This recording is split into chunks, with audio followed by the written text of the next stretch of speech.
Hello everyone. मैं गोविंद स्वागत करता हूं आप सभी को आपके अपने इस यूट्यूब चैनल पर। दोस्तों, आज के वीडियो में हम सभी राजभाषा से रिलेटेड जीके जीएस पर चर्चा करेंगे। आज के वीडियो में टॉप 27 प्रश्न है राजभाषा से रिलेटेड, और इन सभी प्रश्नों का उत्तर सहित रिवीजन हम सभी इस वीडियो में करेंगे, और रिवीजन के साथ साथ हम सभी प्रश्नों का मॉक टेस्ट भी करेंगे। अगर आप राजभाषा से रिलेटेड थोड़ा भी जानकारी रखते होंगे तो उम्मीद है आज के वीडियो में जो 27 प्रश्न है उसमें से कम 10 प्रश्न का सही जवाब आप जरूर बता दीजिएगा। और वीडियो के लास्ट में आप हमें कमेंट सेक्शन में ये भी जरूर बताइएगा कि आज के 27 प्रश्न में से आपने कितने का सही जवाब दिया है। दोस्तों, अगर आप किसी भी कॉम्पिटेटिव एग्जाम की तैयारी कर रहे हैं तो आज का वीडियो आपके लिए काफ़ी ज़्यादा इंपॉर्टेंट होने वाला है, क्योंकि इस टॉपिक से प्रश्न एग्जाम में पूछे ही जाते हैं और ये सभी प्रश्न लूसेंट पे आधारित है। पहला प्रश्न देखते हैं। पहला प्रश्न है कि संविधान की कौन सी अनुसूची में क्षेत्रीय भाषाओं का उल्लेख है। बताइए कि इसका सही जवाब क्या होगा। सही जवाब इसका हो जाएगा ऑप्शन नंबर बी, 8वीं अनुसूची। दोस्तों, अगर आपने ऑप्शन नंबर बी पे टिक लगाया होगा तो आपका बिल्कुल भी करेक्ट जवाब हो जाएगा।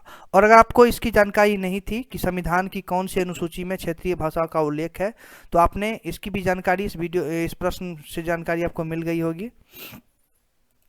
अगला प्रश्न है कि भारत के संविधान की 8वीं अनुसूची में कितनी भाषाएं हैं। तो भारत के जो संविधान की 8वीं अनुसूची में भाषाएं हैं वो है टोटल 22। कितनी है? तो 22। ऑप्शन नंबर सी करेक्ट होगा। देखिए, ये प्रश्न एसएससी 2015 में पूछा हुआ था। अगला प्रश्न है कि भारतीय संविधान में किन अनुच्छेदों में राजभाषा संबंधी प्रावधानों का उल्लेख है। बताइए कि इसका करेक्ट जवाब क्या होगा। इसका राइट आंसर हो जाएगा ऑप्शन नंबर ए, 343 से 351 तक। दोस्तों, अगर आपको प्रश्न और ऑप्शन पढ़ने के लिए समय नहीं बच पाता है तो आप वीडियो को स्टॉप कर लें और प्रश्न और ऑप्शन को अच्छे से पढ़ें और करेक्ट जवाब देने का पूरा कोशिश करें। आपको कम से कम 10 प्रश्नों का सही जवाब बताना ही है। अगला प्रश्न है कि भारत की राजभाषा क्या है।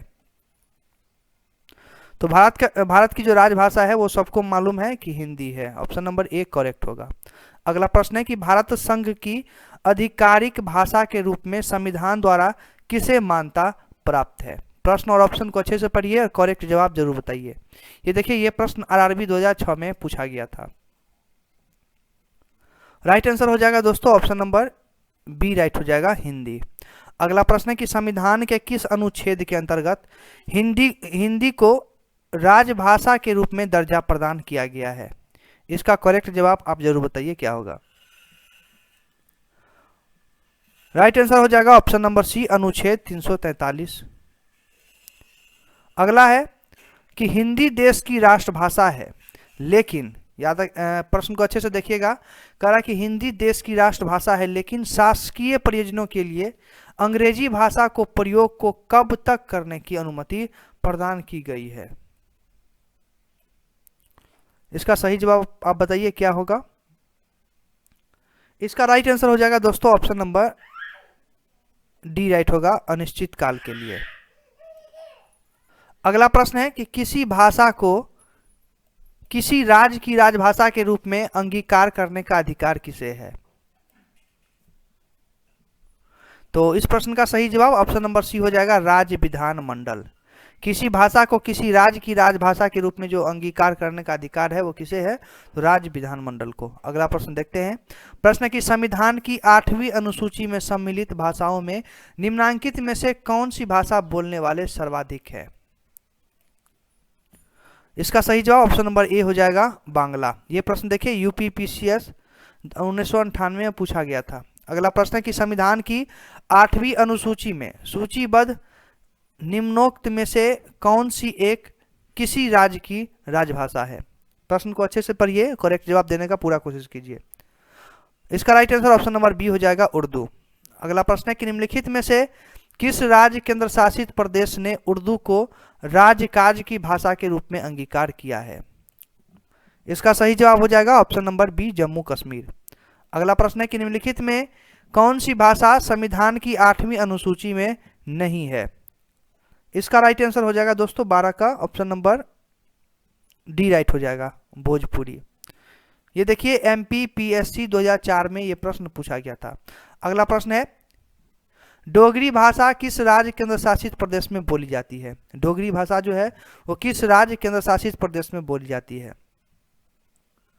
इसका सही जवाब हो जाएगा option number A, Jammu Kashmir. अगला प्रश्न है कि सिंधी को किस संवैधानिक संशोधन द्वारा संविधान की 8वीं अनुसूची में शामिल किया गया है? तो ऑप्शन नंबर ए राइट हो जाएगा, 21वां। अगला प्रश्न है कि भारतीय संविधान के अनुच्छेद 344 के तहत प्रथम राजकीय भाषा आयोग का गठन कब हुआ था? ऑप्शन को अच्छे से पढ़िए और करेक्ट जवाब देने का आप पूरा कोशिश कीजिए क्या होगा। इसका जो सही जवाब हो जाएगा वो हो जाएगा ऑप्शन नंबर बी, 1955 ईस्वी में बीजी खेर की अध्यक्षता में। अगला प्रश्न देखते हैं। अगला प्रश्न है कि 1955 में गठित राजभाषा आयोग के प्रथम अध्यक्ष कौन थे? सही जवाब ऑप्शन नंबर ए हो जाएगा। अगला प्रश्न है कि संविधान के किस अनुच्छेद में यह व्यवस्था किया गया है कि प्रत्येक राज्य शिक्षा के प्राथमिक स्तर पर मातृभाषा में शिक्षा की पर्याप्त सुविधाओं को उपलब्ध कराने का प्रयास करेगा? 17 नंबर का प्रश्न देखते हैं दोस्तों। इसका right answer option number C हो जाएगा, अनुच्छेद 350 ए। अगला प्रश्न है कि भारतीय राज्य नागालैंड की आधिकारिक भाषा क्या है? यानी भारत का जो राज्य है नागालैंड, उसकी जो आधिकारिक भाषा है वो क्या है? इस प्रश्न का करेक्ट जवाब आप जरूर बताइए। ये प्रश्न एसएससी 2017 में पूछा गया था और इससे पहले वाला जो प्रश्न था 17 नंबर का वो यूपी पीसीएस 2002 में पूछा गया था। आइए इसका सही जवाब जानते हैं। ऑप्शन नंबर ए हो जाएगा, अंग्रेजी। भारतीय राज्य जो नागालैंड है उसकी आधिकारिक भाषा है अंग्रेजी। अगला प्रश्न है कि किस संवैधानिक संशोधन के द्वारा भारतीय संविधान की 8वीं अनुसूची में बेडो, डोगरी, संथाली और मैथिली भाषाओं का समावेश किया गया है? राइट आंसर हो जाएगा ऑप्शन नंबर डी, 92वां। अगला प्रश्न है कि कौन सी भाषा हमारे संविधान की 8वीं अनुसूची में सम्मिलित नहीं है? तो ऑप्शन नंबर सी हो जाएगा, कश्मीरी। कश्मीरी भाषा जो है वो हमारे संविधान की 8वीं अनुसूची में शामिल नहीं किया गया है। ऑप्शन नंबर बी करेक्ट होगा। यह प्रश्न यूपी पीसीएस 1993 में पूछा गया था। अगला प्रश्न है कि निम्न में से किस भाषा को संविधान की 8वीं अनुसूची में शामिल नहीं किया गया है जबकि वह एक राज्य की राजकीय भाषा है? प्रश्न मैं एक बार फिर से रिपीट कर रहा हूं। क्या कह रहा है कि निम्न में से किस भाषा को संविधान की 8वीं अनुसूची में शामिल नहीं किया गया है जबकि वह एक राज्य की राजकीय भाषा है? प्रश्न और ऑप्शन को वीडियो को स्टॉप करके आप अच्छे से पढ़ें और इसका करेक्ट जवाब जरूर बताएं क्या होगा। इसका right answer option number A हो जाएगा, अंग्रेजी। अगला प्रश्न है कि संविधान की 8वीं अनुसूची में 21वें संवैधानिक संशोधन द्वारा निम्न में से कौन सी भाषा जोड़ी गई है? तो इसका सही जवाब ऑप्शन नंबर बी हो जाएगा, सिंधी। अगला प्रश्न है कि भारत के किस राज्य केंद्र शासित प्रदेश में उर्दू को प्रथम राजभाषा का दर्जा प्रदान किया गया है? प्रश्न को अच्छे से देखिए आप। ऑप्शन नंबर सी इसका करेक्ट होगा, जम्मू कश्मीर। अगला प्रश्न देखते हैं। अगला प्रश्न है कि 8वें परिशिष्ट का संबंध जो है वो किससे है? भाषा से, आरक्षण से, अनुसूचित जाति से या फिर मूल अधिकार से? ये 4 ऑप्शन है, बताइए कि इसका सही जवाब क्या होगा। सही जवाब ऑप्शन नंबर ए हो जाएगा, भाषा से। अगला प्रश्न है कि भारतीय संविधान में कितनी भाषाएं क्षेत्रीय भाषाओं के रूप में मान्यता प्राप्त है? प्रश्न एक बार फिर से रिपीट कर रहा हूं। करा कि भारतीय संविधान में कितनी भाषाएं क्षेत्रीय भाषाओं के रूप में मान्यता प्राप्त है? प्रश्न को आप अच्छे से पढ़िएगा।